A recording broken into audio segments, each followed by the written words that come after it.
Premià de Dalt fa un més que merescut homenatge al boxejador del poble Juli Giner de Roc, que des del passat 10 de novembre és el campió europeu de boxa en categoria superpluma. L'Ajuntament va entregar una placa commemorativa a Giner en reconeixement a la seva trajectòria esportiva i es va visionar el combat que va coronar Giner com a campió d'Europa. Els assistents van poder gaudir dels comentaris del protagonista durant el combat, que explicava les seves sensacions. Giner es va mostrar molt agraït per la càlida rebuda que va tenir, i és que les mostres d'afecte i alegria dels seus veïns i coneguts de tota la vida van ser nombroses. Hombre, yo nací aquí en Premià de Dalt, hace como 3 años que vivo en Premià de Mar, pero yo me siento de Premià de Dalt de toda la vida y claro, he sido muy querido aquí porque de pequeño era muy travieso y tal y no sé, dejo buena imagen aquí y me siento muy querido en Premià de Dalt y es mi pueblo, lo llevo en el corazón. Giner va aconseguir el títol de campió europeu després d'un dur combat a París amb Roman Jacob, campió fins aleshores. No eren gaires els que apostaven per Giner a París, i el boxejador va explicar al públic l'hostilitat amb què va ser rebut a casa del campió francès.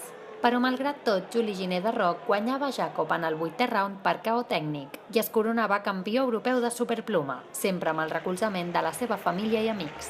Hombre, he hecho algo histórico, conseguir un título europeo para este deporte que es muy complicado aquí en este país, pues es algo histórico y claro, la gente pues está muy agradecida. Giner ha estat campió espanyol en pes lleuger el 2010, 2 vegades campió d'Espanya professional superpluma i una vegada campió de la Unió Europea superpluma. Es dedica al boxa des de que té 20 anys i aquest darrer any s'ho va jugar tot a una carta, ja que es va demanar una excedència a la feina per dedicar-se plenament a entrenar. Giner va aprofitar l'ocasió per denunciar la situació dels boxejadors a Espanya.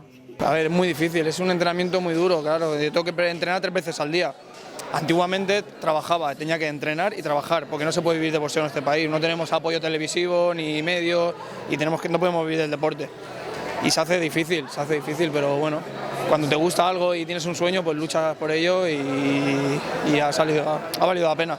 L'Espai Santana era ple a vessar per l'ocasió i la gent fins i tot observava de peu el combat, amb els imprescindibles comentaris del protagonista i guanyador.